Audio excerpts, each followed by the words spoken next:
You sold out! You sold out! You sold out! You sold out! You sold out! You sold out! That was fan footage from inside the arena last night for Worlds Collide as they showed you once again the WrestleMania 43 announcement. WrestleMania 43 is going to Saudi Arabia. I will make a point. I don't think these chants mean anything. I don't think TKO is going to miraculously change their decision or anything. They are chasing the money. And as I've said last night, I don't like this decision that WrestleMania is going to be in Saudi, mainly because when is it ever going to be anywhere else? If this is now a bidding war for WrestleMania and that's all it comes down to, you're going to see Las Vegas get it. You're going to see Saudi Arabia then get it. Hell, it's going to go to Dubai. It's going to go anywhere that's willing to pay the money.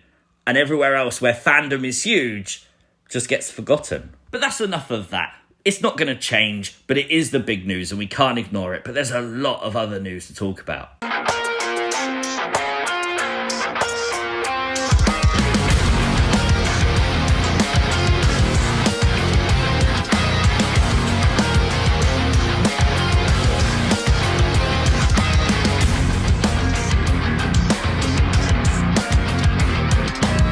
So some massive breaking news. Andrade has left the WWE. All we know is from Fightful Select is that the terminology they used is that Andrade is gone. Apparently this is something that's actually been in the works for a number of weeks, although talent didn't really know until after. Obviously at SummerSlam he had the big TLC match, and then afterwards creative was changed because of Andrade leaving. This is a shame because genuinely I was just getting into the fact Andrade and Rey Fenix were forming this tag team. It was just getting good to me. But now Andrade is gone. It's official. He has been moved to the WWE alumni section. And that honestly is all we know at this point. I'm sure more information is going to come out in the coming days and weeks as to why Andrade has left, whether it was WWE getting rid of him or him asking to leave. We just don't know yet. A lot of people now wondering if Andrade will go back to AEW or if he'll go somewhere else. Obviously, no idea. We have no idea why he left WWE, so it's very hard to make those guesses. But let me know your thoughts in the comments down below. Dominik Mysterio is the new AAA Mega Champion. 2 belts Dom is now a thing. Dom is the Intercontinental Champion and the AAA Mega Champion, defeating Vikingo last night at Worlds Collide. He did have help from El Grande Americano, of course, and did you notice this? In the celebration, El Grande Americano hugged Dom and then took Dom to raise his hand, while Judgment Day were just left there like shrugging their shoulders, wondering what was going on. A clear sign of a fracture right in the heart of Judgment Day as it looks like Dominik Mysterio is outgrowing the Judgment Day. I said this on Twitter last night. Could it be that Dom and El Grande Americano take the tag team titles from Finn and JD? I really wouldn't mind that. 3 belts, Dom, anyone? That would be cool. And this will blow your mind. Ludwig Kaiser himself shared to Instagram a photo of himself and El Grande Americano side by side. What more proof do you need? Everyone keeps saying, oh, Ludwig Kaiser is El Grande Americano. Well, how can he be? I feel like you're the same fools that kept telling me that, oh, you know, Ezekiel is Elias, despite the fact we saw them together, and Ezekiel was definitely LA Knight, right? But while we're talking about the tag team championships, also at Worlds Collide last night, the Wyatt Sicks unexpectedly showed up, dominated, destroyed, and made their intentions very clear.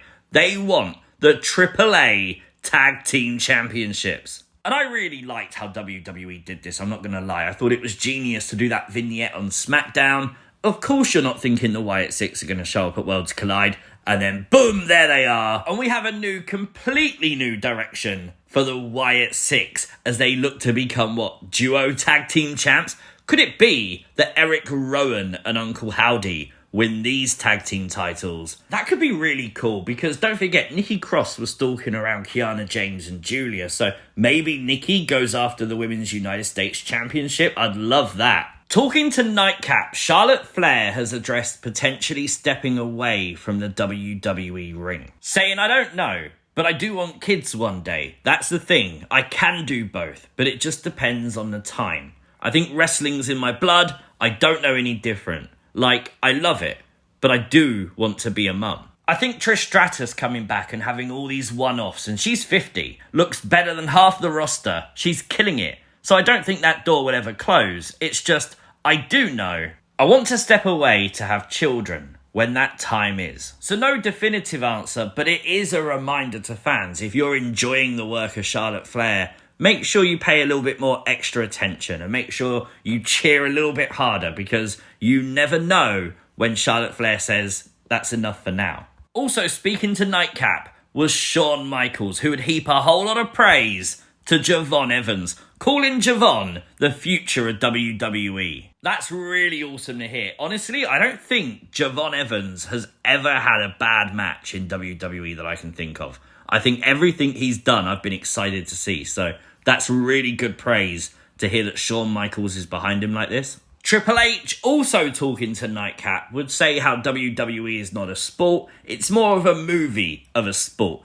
But something else he said, which was actually really important, was that WWE is in the process of building a new performance center in Orlando that's going to be bigger than the current one. I think most people expected if a new performance center was built, it was going to be probably in the Vegas area, so it's like closer to TKO. But no, he did specify in Orlando. And we've no idea what that means for NXT. Of course, NXT emanates from the current Performance Center. Will it continue to do so, or will it move to the new Performance Center? And is that going to be bigger for an on-screen product? That genuinely could be a groundbreaking moment for NXT to have a larger arena to perform in every week, because the TV quality surely then increases, and hopefully the fan base does too. Announced yesterday by Joe Tessitore, the main event of WrestlePalooza will be John Cena versus Brock Lesnar. But before we get to WrestlePalooza, we have NXT Homecoming this Tuesday night. From Full Sail University, Grayson Waller Effect will return. A dream tag team match for many, as DIY will take on Trick Williams and Carmelo Hayes. Tyler Breeze returns to a WWE ring to challenge Ethan Page. And a star-studded 6-woman tag team match featuring Rhea Ripley, Tiffany Stratton, and Stephanie Vaquer. We did find out officially last night that Alexa Bliss and Charlotte, they'll defend the women's tag titles against Izzy and Tatum. I'm very excited for that. And honestly, please listen to me. If you don't usually watch NXT this week, give it a try. This is a huge show for WWE and for NXT, and it looks good. We know that other surprises have been teased already for this show, including Bianca Belair. So maybe we get the big return on this Tuesday night. Something that may not be returning, though, is Shotzi's tank. We have spoken about this before, but once again, Shotzi talking frustratedly about the fact that WWE has not returned her entire tank. They have returned parts of the tank, like the skull and the lettering, that belong to her. She has offered to buy it from WWE. Her words, it's probably just sat in a warehouse with stuff just stacked on top of it, and she personally would like it. Part of me thinks, yeah, okay, just give her a tank. Do you know what I mean? It's not that big of a deal. But I can understand WWE saying, you know what, one day, maybe we'll want to show this at WWE World or something. So I do understand WWE also. It's a tough one. After Cody returned and it was announced on SmackDown, it is official. Cody versus Drew at WrestlePalooza. Honestly, they are stacking this show. We keep saying it. WrestlePalooza looks huge. And the president of TKO, Mark Shapiro, has noted this week that he would love WrestlePalooza to be a success and be up there with WrestleMania and SummerSlam as huge annual events. I mean, the card looks really good. Now you've just got to deliver a good show. And maybe it can be. Would you like it to be? Let me know, as always, your thoughts, your theories in the comment section down below. Lots of big news, I feel like, this week. I think that Performance Center news is probably the biggest of them all, to be fair. That's outside of the Saudi Mania stuff. But if you are new to the channel, hit that subscribe button, like the video, share the video, and I'll catch you as always next time. Peace!